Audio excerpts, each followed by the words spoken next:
Hello, everybody. Mark Schaftlein with you, and this is the Schaftlein Report. It's Tuesday's edition, and we're broadcasting from beautiful Delray Beach, Florida. Happy to have you with us today, folks.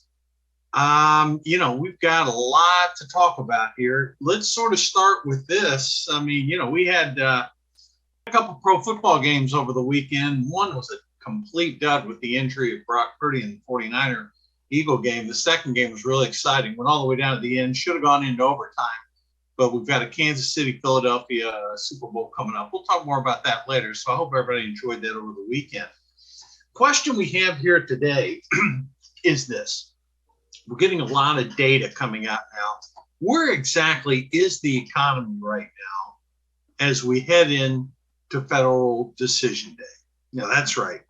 Tomorrow, the Federal Reserve is going to announce their that's pretty well baked into the market right now. The question is the economy slowing or is it accelerating? Excuse me, there's indications for both. Consumer spending has started to slow as credit card usage has increased. People reach up against their cap. And frankly, it makes it difficult for them to keep spending. Credit card balances are moving up significantly. That tells you the consumers as a whole have used up a lot of the savings that they accumulated during the pandemic when all that free money was handed out. And couple that with the fact that our money supply is finally starting to shrink a little bit. That could indicate that we could see a slowing. Now, on the other hand, we're seeing other indications that it's not slowing. Bear in mind, we still have unemployment rate running 3.5%. Heck, here in Palm Beach County, it's 2.2%. Jobs seem to be readily available for anyone that wants it. We have double the jobs available as we have people fill them. So on that aspect, wages are still high. So while some of the prices have come down, consumer price index is up 5% year over year. If you're like most of us, you're continuing to feel that because prices have been elevated and stayed elevated. Sure, some things have come down, like gasoline. Cost of gasoline has come down from when it peaked, in the summer of last year. But food prices are still very high. Rent prices are high. Real estate come down a little bit. There's a lot more listings now. You don't have multiple buyers. The craziness that accompanied, in 2021 and the first quarter of 2022 when things sort of appear to have peaked. So real estate, yes, there is some slowing. There has been some price deceleration, but it varies by market. It's not all across the board. So the Federal Reserve is likely to increase rates 25 basis points tomorrow. I think they're going to, in 2 months when they have their next meeting, increase it another 25. Some people on Wall Street are betting at the end of the year, the Federal Reserve will be cutting interest rates. I am not in that camp. I see no scenario with which the Federal Reserve would have to cut interest rates in the fourth quarter of this year. Think about it, folks. When you have an unemployment rate of 3.5%, I know people are worried about a recession. I've never seen one with 3.5% unemployment. Have you?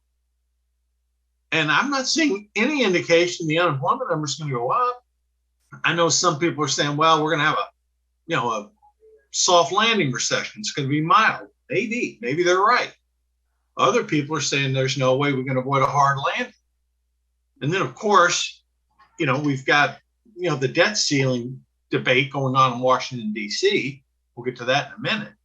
But with all these factors out there, 5% inflation year over year, Fed funds rate targeted to be at 5% by the end of the year. And Wall Street and the Fed are not on the same wavelength as this one. A lot of people on Wall Street are expecting cuts in the third or fourth quarter of this year. We're not in that camp. Now, U.S. corporations have reported pretty good results so far. When they Exxon Mobil, for example, $55 billion, $55.7 billion profit for the last year. All the oil companies are just minting money because basically where the price of oil has been relative to their cost to produce. So a lot of other corporations have reported pretty good numbers. So it's a mixed bag. Some that haven't, share price went down. Those that have done pretty well, price is up. So, if you look at the market as a whole, the NASDAQ closing out January is up about 10%. The S&P 500 is up about 6%. The Dow Jones is up. It's been a good first month for stocks. Now, a lot of that's in anticipation of reaching a ceiling on interest rates. And then again, some people are betting they're going to come down. But if we continue to get these strong jobs reports, I just don't see any way possible that could happen with prices still elevated. Yes, we've had relatively low inflation over the past couple months, but that still only brought down the annual rate to 5%.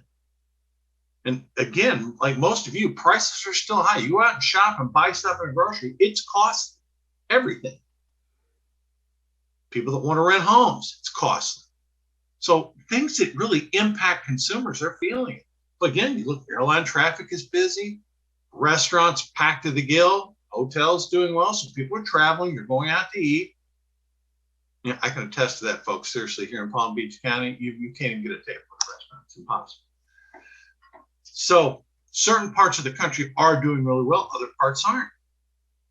So mixed bag on it. Fed's got a lot to sort out, but we're going to know tomorrow based upon if they raise 25 basis points, which is widely anticipated. And then the most important thing coming out of tomorrow will be, what does Federal Reserve Chairman Powell state about the go forward? What's the forward outlook? So far, he's been really consistent. I mean, frankly, I don't know why people on Wall Street choose not to listen to him. The man who makes the decisions and heads the committee says he's going to do something, I would sort of trust him to do it. And again, zero indication that they'll be cutting rates this year. If anything, he's saying we'll be higher for longer. They want to snuff out inflation once and for all. Now, what's the acceptable level? It used to be considered 2%. Could they nudge it up to 3%? That's not good policy, but they could. So again, we've supported what Powell's done so far. He gets some criticism from some people on Wall Street about that's to be expected part of that job. But overall, with corporate earnings pretty good, hiring still strong, not a lot of new first-time unemployment claims. The economy seems to be doing reasonably well. Stock markets, up for the first month of the year. All that's good stuff. Now, let me move on. I mentioned earlier about the debt ceiling discussions. McCarthy is going to meet, Kevin McCarthy, Speaker of the House, is going to meet President Biden, and they're going to discuss this. Republicans have made it real clear they're not going to increase the debt ceiling without spending cuts, and Biden's position's been, well, that's off the table. These are previous agreed upon spends. We have to increase the debt ceiling. We're not going to negotiate. At the end of the day, something will be negotiated. I don't anticipate the United States is going to default on its debt. But at the same time, McCarthy and Republicans promised their voters that, they would get a handle on this debt. The debt of the United States right now, the cap is $31.4 trillion. We're at that cap right now. Now, the Fed can still pay its bills. Don't get me wrong. They're having to take other steps to do it. But, every day revenue flows into Washington, D.C., into the coffers of the United States. So, we're paying our bills. The question is, when you run deficit spending at a certain point, we've been saying this for years, you got to pay the piper. Well, the pipers come calling. Folks, the interest on that federal debt alone is approaching what we spend for the military. Think about that for a minute. And we've been saying this for years coming up. So there has to be some discussion on this. Each party can't just be rigid in their positions and have no movement on it. So I think there will be some movement. But again, we're projected to, quote, run out of money in June. So we have maybe May or June. We have some time to work this out. And at least McCarthy and Biden are going to meet. Okay. So one thing I've noticed, again, there's a lot of inside baseball in the news politics going on. I'm not going to bore you to death with this stuff. as an example, the Department of Justice has refused Jim Jordan's committee to turn over Biden documents. We might say, well, how can they do that? Well, they're citing sources that says they have an ongoing investigation. Now, is it going to take subpoenas to get these documents? I don't know. It's still in the early phase right now. But the DOJ, Department of Justice, is clearly stalling. Then, of course, you have, the Biden documents, classified docs, Trump classified. I don't want to spend any time on that. I've already told you. It's like in a football game, offsetting penalties. We actually saw that a couple times this weekend. Again, if I expected something was going to come out of it on either side, we'd spend a lot of time talking about it. But I really think the American public has other things on their mind. I really did. And this is contrary to Republican position. But again, we have to go through this process because the way they treated Trump, Biden has to go through the meat grinder too. But again, at the end of the day, do I think something comes of it? No, if it does, we'll see.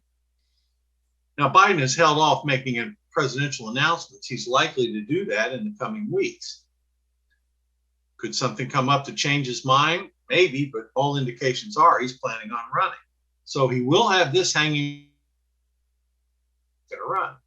Same thing with Trump. Trump's already announced he's running. He has it hanging over his head. He doesn't seem to care at all.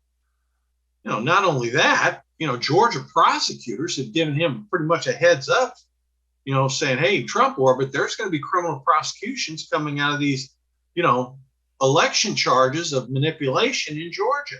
Supposedly election laws were violated.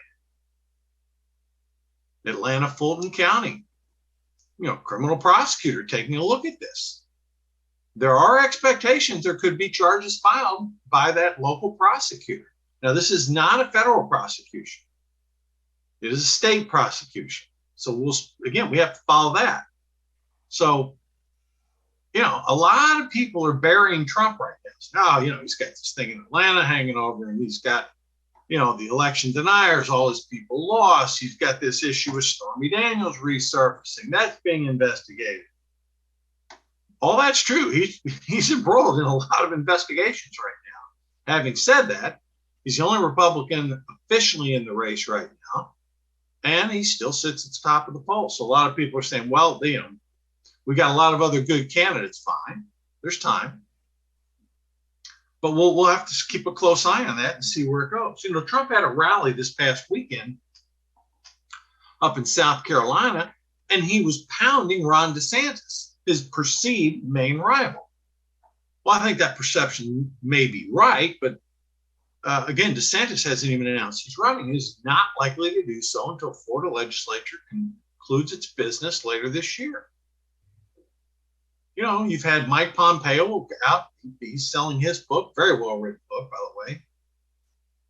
And Mike Pompeo is considering running. Nikki Haley, Mike Pence. And I could name the governors, Glenn Youngkin, Sununu up in New Hampshire, Brian Kemp in Georgia, Ron DeSantis, Kristi Noem. You got a lot of potential people. They still have to decide if they're going to get into the race. Okay. So, again, we'll follow this closely, but right now, folks, to try to hype up a news story out of this, no, there's not a lot of news story that, we can talk. I mean, you really want to talk about a campaign where we have one candidate in it, the other on our side. Biden hasn't announced it, and Trump's criticizing his potential challenger, and yet no one else has gotten the race. That's not very entertaining from my perspective. Now, a couple other things going on. Again, we've talked endlessly about the border and what's going on. Governor Greg Abbott of Texas has announced the appointment of his, a Texas czar, if you will, to try to coordinate and stem the flow. Now, probably not going to get a lot of federal cooperation, but at least they're going to try. Look, the American people see what's going on. They're disgusted by it. New York's got 42,000 migrants. They're sticking them in hotels, some of them luxury hotels, at taxpayer expense. This is ridiculous. Absolute ridiculous. And these blue sanctuary cities are getting what they deserve. But this is not how a country should be dealing with its border. And yet the Democratic Party, it's catnip to them. The more the better. Get as many in as possible. Seems like that's what their policy is. So the flow continues, the problems continue. You know, you got to house these people, feed them, educate these kids. It's a terrible situation, and it will be an issue as we, head into the election season. But again, it was an issue last time, and look what happened. Not much. Now, it's interesting. I want to sort of share this with you as we sort of, summarize everything. I want you to think about this. Republicans and Democrats were the dominant political parties in this country for generations. Now, it's been declining, particularly at a higher speed over the past 20 years. Right now, folks, and this sort of illustrates the ideological extremes we're dealing with. 28% of the country, these are registered voters, identifies themselves as Republican. 28% Democrat. 41 are independent. If the independents themselves had their own political party, they would dominate, but they don't. So independents are forced to choose between, generally in most elections, voting for a Republican or voting for a Democrat. Because otherwise, when they vote for these third-party independent candidates, libertarian, you name it, effectively it's a wasted vote. But if they ever did form their own party, it could be a different change in politics. A lot of the American people is disgusted with the political system we have right now. Think about it on the Democratic side. You have these far radical leftists in the squad on one end of the Democratic Party, and you got, quote, conservative Democrats on the other, like the Joe Manchins of the world, the Kristen Sinema's of the world. That's a political party? Seems odd to me. And then on the Republican side, you have the far right-wing side of the party, and then you have more of the centrists. Parties claim they want to have big tents. I get it. You need big tents to win. But the ideological piece it is concerning, because you have, again, 28, 41. So that a big chunk of the American people are not happy with the political system right now. Now, we have a lot of big issues facing this country. But I just have this gut feeling that all this Hunter Biden stuff, and something may come of it. Again, they have to investigate it. They promised Republican voters they would investigate it, and they are. You got the Biden document scam. This is inside baseball in D.C. stuff. But the important stuff, folks, is, what's the Fed going to do? What are future that Jerome Powell feels is going to happen? That will have the big impact. Now, obviously, we have to come to an agreement between McCarthy and Biden, and we got to get financing for the country through. It appears it'll go through the Senate, but we got to get 218 votes in the House. So again, McCarthy doesn't want to piss off his bright flank. Again, that's what made him the speaker. And yet he's got a pretty wide segment of Republican voters who are expecting some type of fiscal sanity to return to our government. And we hope that happens too. So again, and politically, we'll keep an eye on all these candidates. Our personal belief here is that, yes, President Trump may end up winning the nomination again, but we're going to have other candidates step forward. I fully expect Mike Pompeo to run. I expect Mike Pence will run. I expect Ron DeSantis may run. It will not surprise me at all if Glenn Young can run. He took a purple state and turned it red, at least for one election cycle. And his approval ratings are high in the state of Virginia. Sununu in New Hampshire, well respected. There could be others. So again, we've got a lot of time. It's still very early in the process, but we'll keep an eye as these candidates come about. But let's keep our eye on the Fed tomorrow. We'll talk about it on Thursday. And as we get closer to getting some additional statistics, some data, we'll give you our thoughts on, really where the Fed should be going. Right now, we happen to agree with them, and we see nothing ahead of us that indicates we're going to have a cut. I'm not sure where they're seeing that. They're looking at different data than I'm looking at, I guess. But anyhow, that's sort of where, what's moving things. The ramifications from the Memphis police department, they're getting praises on some aspects for how they handled it. The 5 officers fired and charged. There's a 6th one that's now been terminated. But that was that was a troubling scene to have to deal with. But the city of Memphis hopefully comes through it okay. Yes, there were some protests over the weekend, but not the widespread violent types that some people had thought might happen. And maybe that was because it was properly disclosed and they saw the video. I don't know, but at least calm heads prevailed on that case. We had another mass shooting. This one in Florida, 10 people shot, a couple in critical condition, nobody killed, but it looked like it was drug related up in the central part of the state. So again, some of this violence continues. Crime continues to be a big problem.